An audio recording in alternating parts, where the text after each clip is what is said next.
కేసీఆర్ నీ వల్లే పాలమూరు పడావు, 10 ఏళ్లుగా ప్రాజెక్టులు పట్టించుకోలేవు. ఆ దమ్ముంటే చర్చకు రండి, ఎవరి హయాంలో ఏం అభివృద్ధి జరిగిందో డిస్కస్ చేద్దాం. ఓడితే ముక్కు నేలకు రాస్తా, బీఆర్ఎస్ బీజేపీకి సీఎం రేవంత్ రెడ్డి సవాల్ అంటూ ఒకరు చూస్తా ఉన్నాం. అంతే కదా, కేసీఆర్ వల్ల కేవలం ఒక పాలమూరే కాదు, దక్షిణ తెలంగాణ మొత్తం కూడా ఎడారి అయిపోయింది.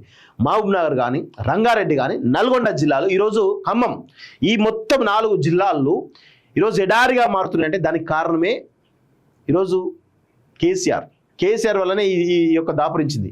ఆనాడు కేసీఆర్ కనుక ఆ అడ్డుపడి దాన్ని దోచుకోకుండా ఉంటుంటే ఈరోజు ఈ 4 జిల్లాలు కూడా సస్యశ్యామలంగా ఉండేవి.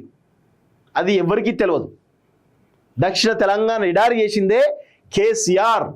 ఆనాడు పోతిరెడ్డి పాడు పొక్కగొట్టుకోపోతా ఉంటే, సంగమేశ్వరాల నుంచి నీళ్ళు తరలించుకుపోతా ఉంటే తరలించుకోమని చెప్పేసి రెడ్ కార్పెట్ వేసినటువంటి కేసీఆర్ దక్షిణ తెలంగాణకు చేసినటువంటి తీవ్ర అన్యాయం. సో దక్షిణ తెలంగాణకు సంబంధించినటువంటి నీళ్లను మొత్తం ఈ దక్షిణ తెలంగాణ మొత్తం కూడా ఈరోజు ఎండిపోతా ఉందంటే దానికి కారణమే కేసీఆర్ అనే విషయంలో గుర్తుపెట్టుకోవాలి.